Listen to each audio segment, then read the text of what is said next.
naming lahat, mga Pilipino sa buong mundo. Ibalik ninyo sa amin ang aming dating Pangulong Rodrigo Duterte. Yes!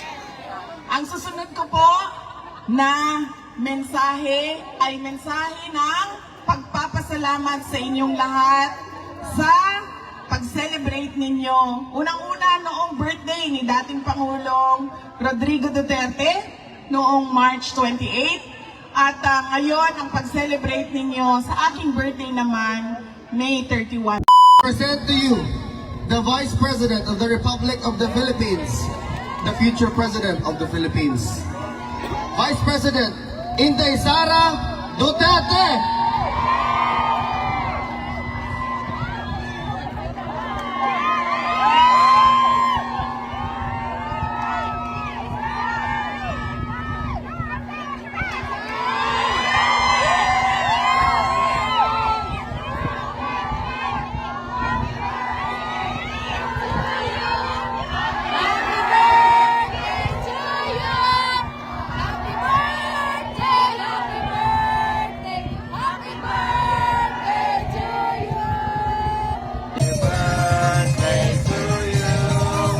Happy birthday.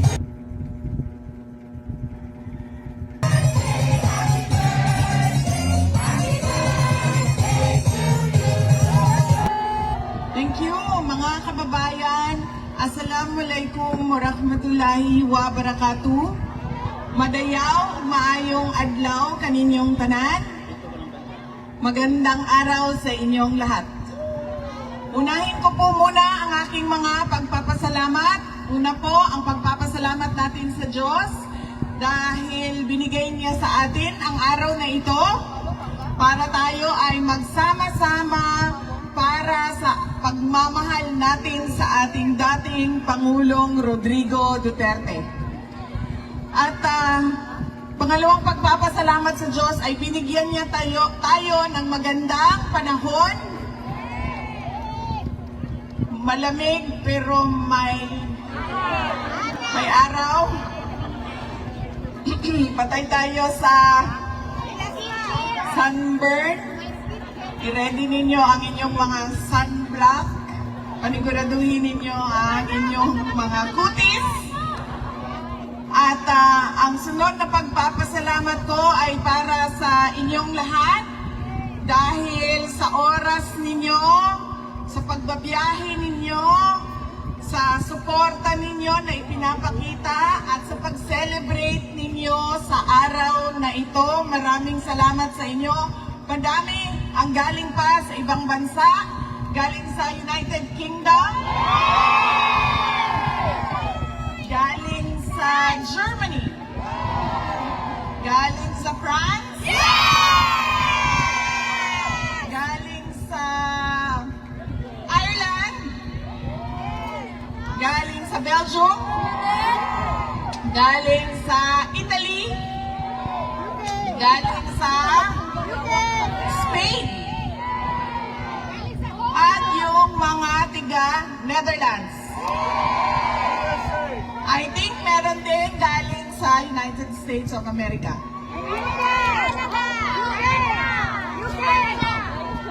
Hong Kong, ma'am, meron? Hong Kong?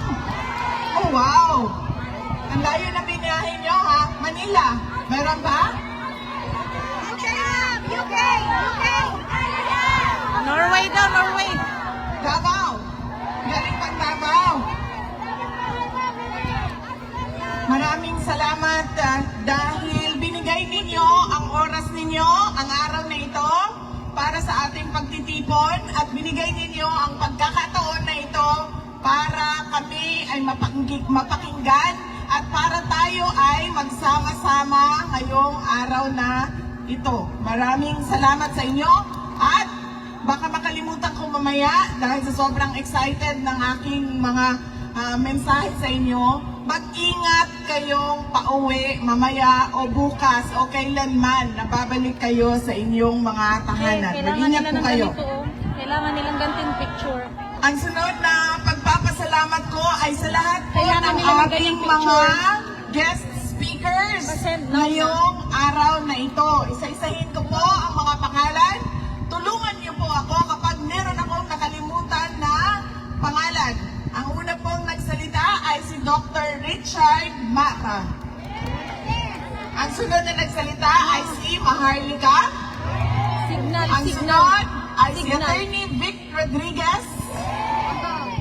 At nandyan din po si Senator Robin Padilla. At si Senator Amy Marcos. And si Senator Rodante Marcoleta.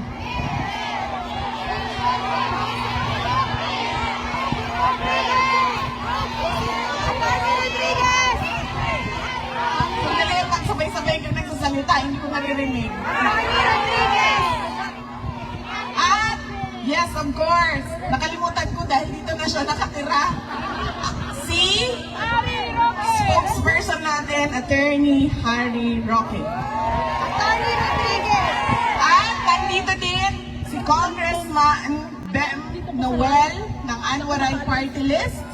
Magta-take over kasi sila pag umalis ako dito. At si Councilor Grayley Balabang.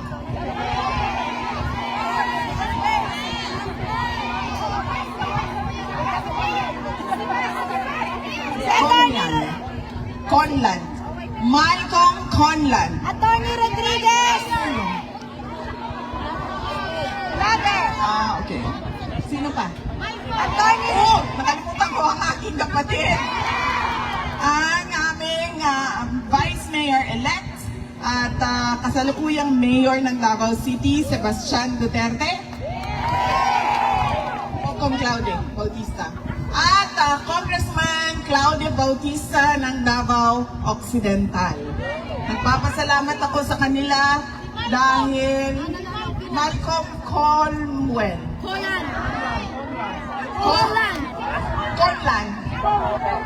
Oh, yan. At nandito din po ang kapatid ni dating Pangulong Rodrigo Duterte. Uncle ko po, si Benjamin Duterte. Okay.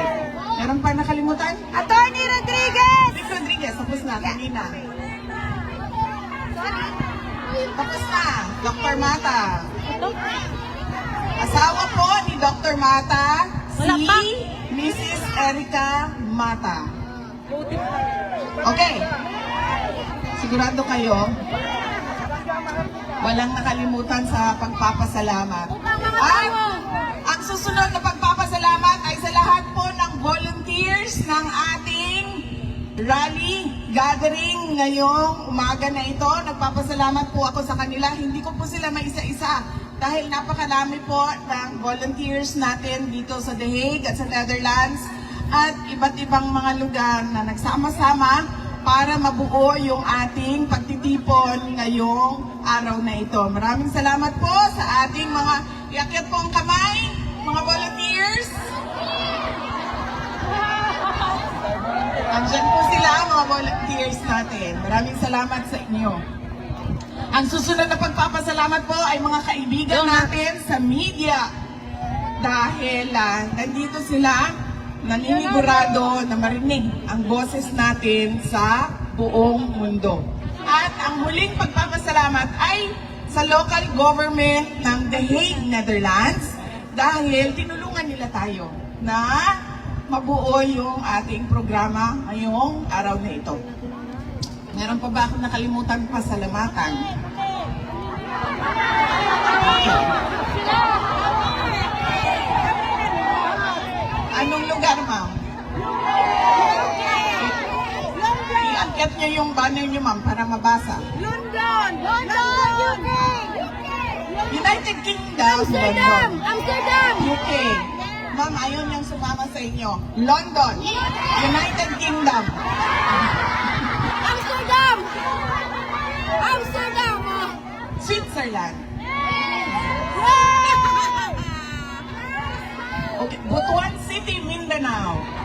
France. Ma'am, anong flag yan? Itaas! Germany. Hindi ba ito yung Germany? Ano pa, ma'am? Ma'am, hindi mo alam, dala-dala mo flag mo, sasabihin mo, Germany ka.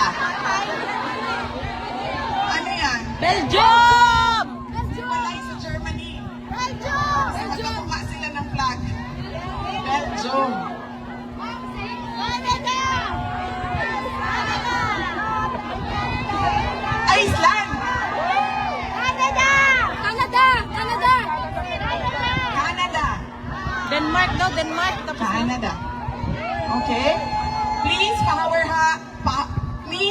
power hugs, VP Inday Sara, pabalik na kaming Canada. Yes, ma'am, mamaya, meron po tayong one by one dito, ma'am. Sundin lang po natin yung instructions ng ating mga volunteers para mabilis at ma-accommodate natin lahat. Happy birthday to our future President, VP Inday Sara. We love you and we pray for you, Sara Natix. Maraming salamat. Happy birthday, VP Inday Sara. I love you from Canada, Sara Natix. Ma'am, hindi ko makita. From Sarana Movement. Ay! Magka-birthday tayo. Happy birthday, sir! Amik? UK. Maraming salamat. Ano po ang edad ninyo, sir? 58. Okay. Ako po ay 32. Thank you.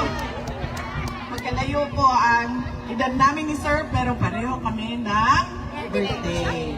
Yan. 47 na. Ang susunod ko po, anong flag yung dala-dala nila? Ha?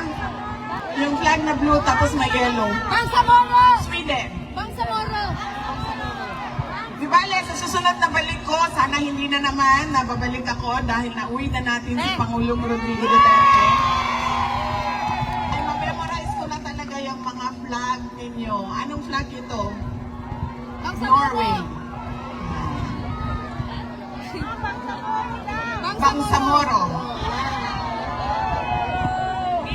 Yung red, white, and red, ay blue, white, and red, France. France. France. Ayan.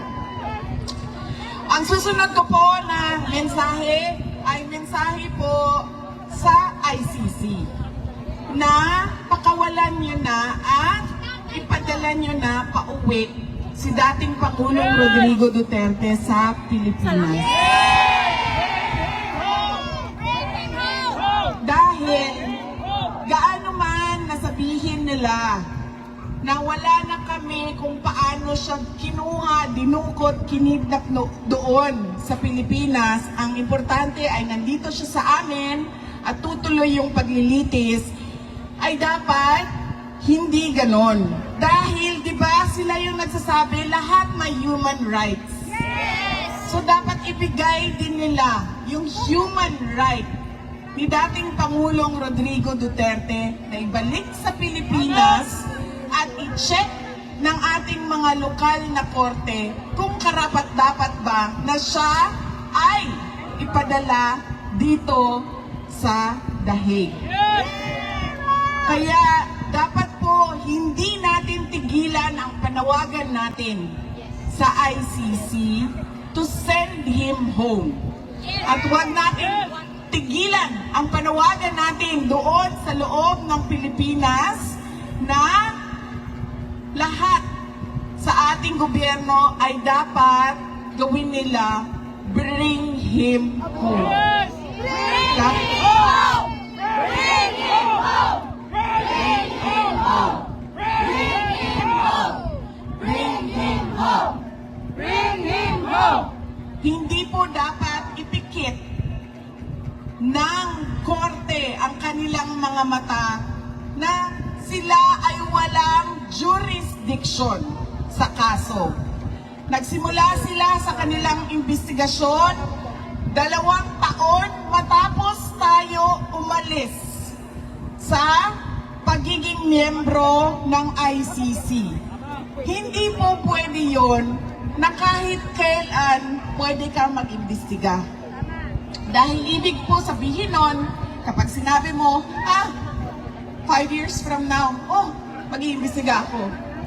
6 years from now, mag-iimbestiga ako. 20 years from now, mag-iimbestiga ako. Hindi pwede yun. Dahil ibig sabihin nun, wala nang katapusan. habulin ka pa ulit-ulit.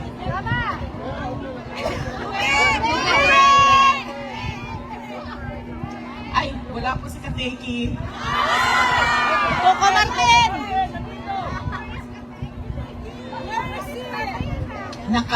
Hindi po naka-duty si Kateki. Ano nga bang pangalan mo, sir? Coco Martin daw! Coco Martin!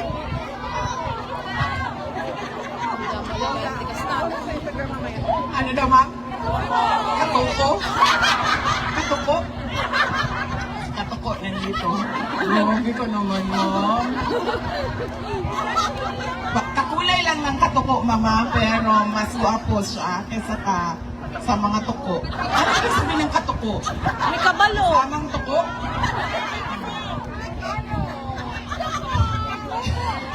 Hindi pwede. Hindi pwede.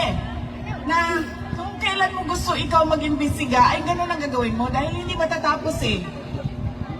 Kaya wala na silang jurisdiction sa kaso na ito. Huwag nilang ipikit ang kanilang mata sa pagkidnap sa ating dating Pangulo, sa facts, sa katotohanan na wala silang jurisdiction.